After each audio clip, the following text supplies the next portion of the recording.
اللي بعدنا كله يمكن تكلم عن قاعدة القرآن إن أنا دفع سوق كلام يعيروا ذا وما سنتين وحنا هنا هدينا هنا هاي داس International Rescue Committee وهاي دكليو كشاف يسوع حنونا ذا دمرك أنت يعني اللي شغال سنكور وحيس ما يسي المبارس حرمها كجرو قبل كبنادر وحقوق الاستي إسبيتال كحباب وحن كميدا هادتك استاتيتيكس جودي قاس ماشي عسي قبل يسي أنا حلي قاسي كميدا شغالة إسبيتال كده إنه كيسو حيسي سبوس كاني أنا حقوق الاستي وحكوش الساعة كادرين إنه صار إسبيتال كحباب لو كل صناعة كرب أنا لا تختننا halkaas balse hadda markaan taaganahay hay'adaasi hay'adda ma shaqaaleysiisa karto 5 dhaqtar ah waxaan tagaa Kaaraan ilaa iyo Sarkos maalin walba waxaan fadhiistaa MCH gooniye sababtoo ah mujtamaceena ma yaqaan xanuunada dhimirka waxa kamid ah gabar 20 jir ayaa ku imaanaysa isku kaadisaa inay guursatay rabtaa ma guursan karto daawo ay qoraysaa kadib ay guursanaysaa waxaa u sameynaysaa psychosocial support waxaan leenahay kaliya xabeeb wuxuu caan ku yahay oo kaliya xanuunada dhimirka waalid wax loo yaqaano qofka inuu dharka turto adiga ayaa sheegi kartaa qofkan inuu waaleeyahay aqoon in jaamacad u dhigatid maaha laakiin waxaa jiro sida isku kaadintaas oo kale maanta inaad ogaatiin oo kale inay kamid tahay xanuunada dhimirka waxaa kaloo xanuunada dhimirka kamid ah in qofka obsessive compulsive disorder qofka inuu gacantiisa qofku salaam 5 jeer iska dhaqdiyo kale 5 jeer in analka dimisidoo kale 5 jeer in albaabkii furiina soo hilmaanto kale obsessive compulsive disorder mujtamaceena wuxuu u baahan yahay siyaasiyiinta malaayiin dollar ayaa ka khasaarto markii la fiiriyo xanuunada dhimirka macnaha markii aan dhaqaatiir lacag badan ayaa naga khasaarto aan laga sameyn karaa waxay u baahan yihiin siyaasiyiintiina in stress free wax la in la sameeyo consultation madaxweynaha Obama waxa jiray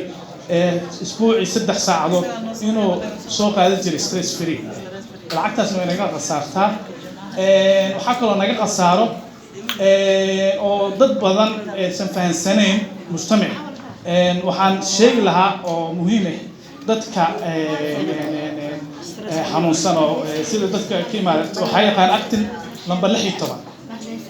qofka Soomaaliga ama qofka UK ku nool waxa qabta actin 16 oo xuriyadiisu loo qaadi karo wax loo qaadi karo waxa xustaa inta ka shaqeynaa isbitaalka xabib qof ayaa isbitaalka wax ka soo qaban wadada markii aan ka soo qaban daaweynay waxa rabnaa inaan dib ugu celino mujtamac dib loogu macalin karo ehelkiisa martaqaan waxaan gelin social media markii aan gelinay ehelkiisa naga soo xariir ninka hada aragti juwaana iyo wata tintiisa ay raameystay waa fantam lana dadka noo imaad sababta social media u soo saarteen maxay tahay inuu la qabsado madaxweyne ayuu noqon lahaay adoo waalna madaxweyne noqon kartaa adoo ajay fi qabtida madaxweyne noqon kartaa waxna kaaga hor istaagsano macnaha inaad xil qabatid laakiin waxa kaaga hor istaagsan kartidaada iyo wanaagaaga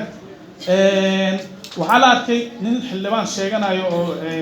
Ingiriiska oo qaba qiranayo cudurka HIV ayaa qaba waxa loo baahan yahay mujtamaceena Soomaaliyeed xildhibaan qiranayo waxa ugu dhacay depression-ka waxa kaloo loo baahan yahay haddii aan ku fikirayo inaan isdilo oo depression stress ahay call center la wici karo 9991 oo kale walaal waxa ku fikirayo inaan isdilo ayaa laga soo gaaray waxaan xasuustaa MCH-ka waxa lagu belamiyay in la keeni doono beri gabar xanuunsan waxa dhacday gabartii galabtii inay dadkii foolay caruurtii tuuriyayaan oo kale waxyaalaha headline suicide prevention waxa soo kala baa in dadka laga hortago la dhaho ilmaha joojiya caayda iyo dagaalka lagu hayo dadka xanuunsan sababtoo ah waxay keentay inay isdisho waxa kale isdilka kamid ah masaafka qayb kamid ah xanuunka dhimirka waa delusion disorder ayaa dhahnaa waxaana markaan dhahaan MCH joogno gabdhaha qayb kamid ah masaafka waa waxa dhahnaa waxa u maleynaa naagta baa furaa naagta labaad dhahan laakiin waxaan dhahnaa siyaabo kale loo daaweeyaa waxa loo baahan yahay إن شاء الله كوفي كرينا إن الله سمعنا نستوديو حبيب أنت هالشيء نستوديو وأنا ما تنتي. دكتور عمر عبد الرحمن حبيب